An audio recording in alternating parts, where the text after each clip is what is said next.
నాగ చైతన్య శోభితల పెళ్లి date fix అయితే ఒక పక్క, మరో పక్క అఖిల్ ఎంగేజ్మెంట్ అయిపోయిందని చెప్పి ఫొటోస్ ద్వారా ట్విట్టర్ లో పెట్టిన పోస్ట్ ఇప్పుడు వైరల్ గా మారుతుంది. దీంతో అభిమానులంతా షాక్ లో ఉన్నారు. అయితే నాగార్జున ఈ విషయం ప్రకటించిన తర్వాత చాలా మంది అభిమానులు ఎక్కువగా గూగుల్లో సెర్చ్ చేసిన విషయం అక్కినేని అఖిల్ జైనాబ్ రావుజీ కొంతకాలంగా ప్రేమలో ఉన్నారు.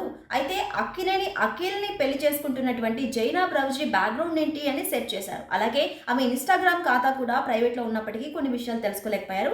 ఇవాళ అసలు జైనాబ్ రావుజీ ఏంటి, బ్యాక్గ్రౌండ్ ఏంటి ఇప్పుడు చూద్దాం. జైనాబ్ రావుజీ ఢిల్లీకి చెందిన థియేటర్ ఆర్టిస్ట్ అని తెలుస్తోంది. నాగార్జునకు జైనాబ్ రావుజీ తండ్రి జుల్ఫీ రావుజీ ఫ్రెండ్ కావడంతో ఈ ప్రేమ జంటకు మార్గం సుగమమైందంట. కొంతకాలంగా రిలేషన్షిప్ లో ఉన్న వీళ్ళు ఎట్టకేలకు పెళ్లి పెట్టలేకపోతున్నారు. ఆమె తండ్రి వ్యాపారవేత్త కూడా కావడంతో దుబాయ్, లండన్, ఇండియా అలా పలు దేశాల్లో ఆమె తమ జీవితాన్ని గడిపింది. జైనాబ్ రావుజీ ఫ్యామిలీకి బంజారా హిల్స్ రోడ్ నెంబర్ 7 లో ఒక సొంత ఇల్లు కూడా ఉందంట. ఈ విధంగా జైనాబ్ రావుజీ బ్యాక్గ్రౌండ్ ఉంది. తొందరలో నాగ చైతన్య, శోభిత, అఖిల్, జైనాబ్ రావుజీ పెళ్లి పెట్టలేకపోతున్నారు.